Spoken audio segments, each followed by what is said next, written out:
Alright guys, got the pin on, you know the deal, spoiler warning. We're talking spoilers for Doctor Strange. If you want to see my non-spoiler review, you can click right here.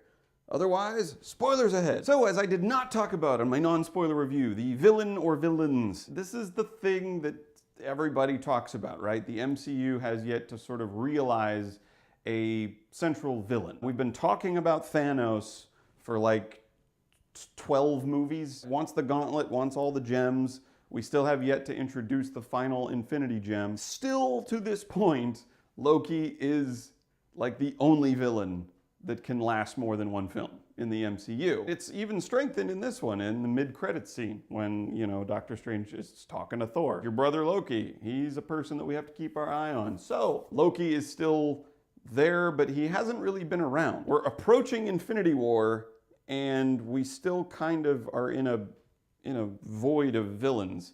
And to compound that even further, we have Mads Mikkelsen's character in this film, and we've got the big baddie, Dormammu, at the end, who Doctor Strange sticks in that time loop. But then we also have Mordo, I guess. Mordo's going bad too. You know what the real problem is? Too many sorcerers. Are we stacking sides for Infinity War? That's my guess. I don't know. The thing that I really found interesting about Mads Mikkelsen's character in the film is that he was a villain that I actually understood his motive. In realizing how insignificant he is in the universe, he then applies that logic to every human being in the universe.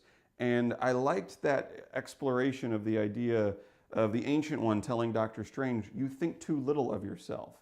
And in thinking too little of oneself, it's easy to think too little of other people. At the beginning, Stephen Strange even says, I'm just a speck of dust in an infinite universe and I'll be dead and no one will care, no one will remember, right? It's easy to like think of yourself that way. And then all of a sudden with Mads Mikkelsen's character, Caecilius, it's easy to not care about other people. This was a guy who had been enlightened. He realized all the potentials of the human mind, the human soul, the human experience, all the multiverses, this dark energy that you're pulling from, this amazing power that the universe actually holds. He chooses to use it for evil rather than use it for good.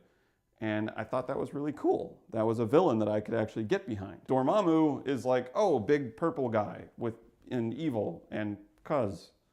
Take over world. Though that was a smart way of trapping Dormammu. I did like that, how you have this being that is all powerful, but Doctor Strange with his time gem just traps him in that time loop. Your humans on planet Earth will be stuck forever. Okay, then they'll be stuck in that moment of time forever. So will we, by the way. So in that regard, I've trapped you, checkmate. On the time stone thing, I was a little confused as to who was aware of the time travel and who wasn't. I kind of thought that only Stephen Strange would be aware of the fact that he was manipulating time. But then in that ending sequence, it seemed like Caecilius and all of his bad buddies, like they also knew. And then obviously Dormammu knew that he was messing with time, but like normal humans didn't know. The Ancient One and Mordo did know.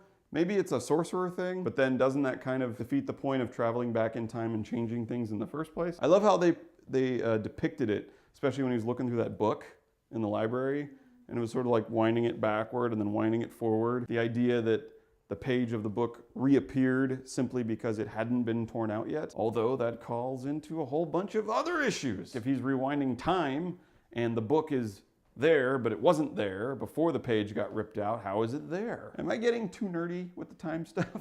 I'm really into time travel. This film had a lot of ground to cover, introduced a lot of characters, a whole new world. I thought it executed every scene with great precision, especially that scene in the apartment between Rachel McAdams, Christine Palmer, Dr. Christine Palmer, and Stephen Strange. They had one scene to establish basically what their relationship was. Usually, like you take a movie like Thor, where you have Jane Foster and Thor, Christine Palmer and Stephen Strange, you got right away what their relationship was, what it is now, and that way when he came back at the end, you actually felt something. And Rachel McAdams and Benedict Cumberbatch acted the hell out of this thing. Comic book movie, sure, but they are becoming pretty serious movies in tone and pretty big business, and a lot of respected actors, very talented actors, are taking on these roles, and that helps so much. Just to treat the source material with the respect that it deserves, I thought was great. Tilda Swinton portraying the Ancient One had that sort of balanced levity of taking life very seriously, but also not seriously at all when you've become one with yourself. That was another thing too. Did she have the ability to control time? Because she seemed to have the ability to slow it down as she was elongating her final moments in this universe as long as she could possibly stretch them. But could she go back? Could she go forward? Also the mirror universe thing. Oh, mirror universe. Now you're just outside of the universe and you can't interact with this over here. That's convenient, but what is that exactly? I'm assuming that when they are pulling energy out of other parallel universes, what the inner geek in my brain likes to think of is that they're going the dark energy route. The idea that there's way too much gravity in our universe for the amount of mass that we can observe, and so there must be something else hidden.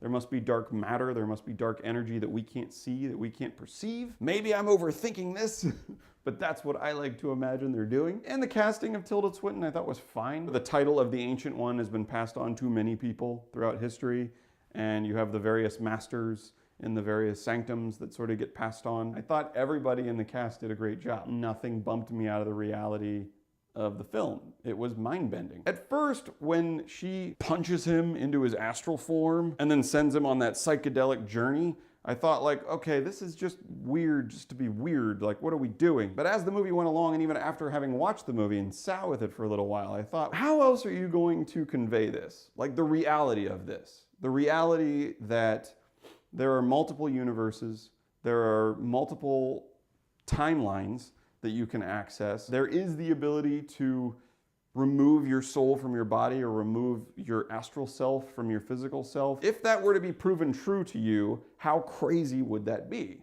Would it be that crazy? So in that sense, I really liked it. I also thought they might try to tie in a little bit of the Ant-Man thing, about Ant-Man going really, really small into the quantum realm or the quantum physics, whatever they're calling it in this MCU. Also, his training period had a very like Batman Begins vibe. Did you guys get the Batman Begins thing? Had that very snowy mountain training sort of ninja attire-esque thing. And then I also liked that there was a little bit of, it was very Harry Potter-esque, the idea that you have your artifact and the artifact sort of finds you, and his cape helped him and saved him. I don't know how close to the comics that was. The astral versions of him and that one bad guy in the hospital scene, like fighting each other, and that subtly interacting with the physical world that Christine Palmer was in, you know, you could argue that perhaps ghosts or spirits or unexplained activities exist in this world because they take place on a different plane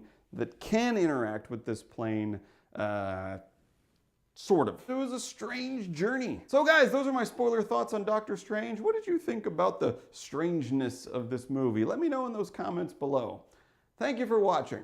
And if you like this video and you want to watch me ramble about movies, you can always click right there to subscribe.